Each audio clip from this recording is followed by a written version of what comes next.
नमस्कार, आप देख रहे हैं एनबीसी भारत और आपके साथ मैं हूं अलीना खान।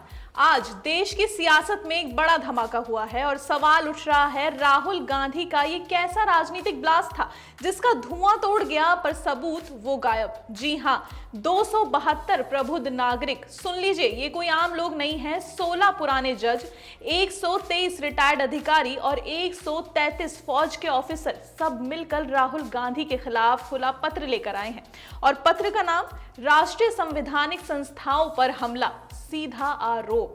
राहुल गांधी ने सेना को, कोर्ट को और अब इलेक्शन कमीशन को निशाने पर लिया है।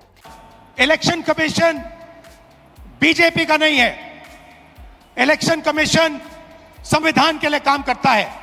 ಇವತ್ತು ಚುನಾವಣೆ ಆಯೋಗ ಏನಿದೆ ಬಿಜೆಪಿ ಅವರ ಪರವಾಗಿ ನಿಂತಿದೆ. ಎಲೆಕ್ಷನ್ ಕಮಿಷನ್ ಏನಿದೆ ಇವತ್ತು ಸಂವಿಧಾನದ ವಿರುದ್ಧವಾಗಿ ಇವತ್ತು ನಡ್ಕೋತಾ ಇದೆ. और कर्नाटक में सीट चोरी की गई है। एक लोकसभा को हमने जांच करके निकाला है। मैं कह सकता हूं कि एक से ज्यादा सीटें यहां चोरी हुई हैं। ಇವತ್ತು ಕರ್ನಾಟಕದಲ್ಲಿ ನಾವು ಒಂದು ಕ್ಷೇತ್ರನ ಪರಿಶೀಲನೆ ಮಾಡಿ ಆ ಕ್ಷೇತ್ರದಲ್ಲಿ ಆದಂತ ಕಳ್ತನನ ನಾವು ಸಾಬೀತು ಮಾಡಿದೀವಿ. 100ಕ್ಕೆ 100 ನಾನು ನಿಮ್ಗೆ ಆಶ್ವಾಸನೆ ಕೊಡ್ತೀನಿ. ಕರ್ನಾಟಕ ರಾಜ್ಯಾದ್ಯಂತ ನಾವು ಪರಿಶೀಲನೆ ಮಾಡಿದ್ರೆ ಒಂದಲ್ಲ ಹಲವಾರು ಉದಾಹರಣೆ ನಮ್ಗೆ ಸಿಗುತ್ತೆ ಅಂತ ಹೇಳಿ. जो कॉन्स्टिट्यूशन का फाउंडेशनल आइडिया है, वन मैन वन वोट, इस पर इलेक्शन कमीशन और उसके सारे अफसर आक्रमण कर रहे हैं। इसका मतलब वो संविधान पर आक्रमण कर रहे हैं। पत्र में जो लाइन लिखी गई है वो सुनकर आप हैरान रह जाएंगे।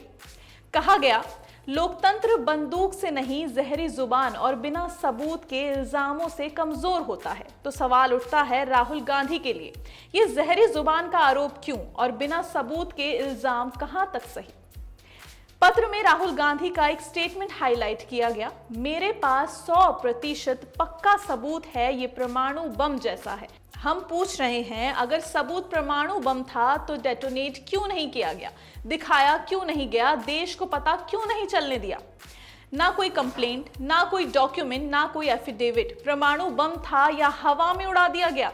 और सबसे बड़ा सवाल, इलेक्शन कमीशन पर देशद्रोह जैसा इल्जाम लगा देना, क्या ये सिर्फ राजनीति थी या कुछ और?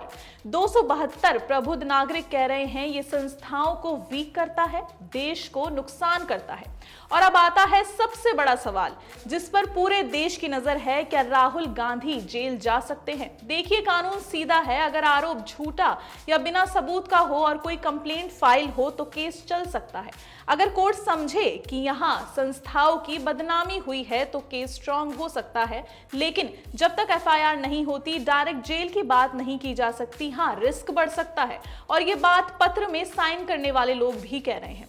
तो राहुल गांधी से हमारा सीधा सवाल है, आपने कहा 100% सबूत था, आपने कहा ये परमाणु बम जैसा था, तो देश पूछ रहा है सबूत कहां है?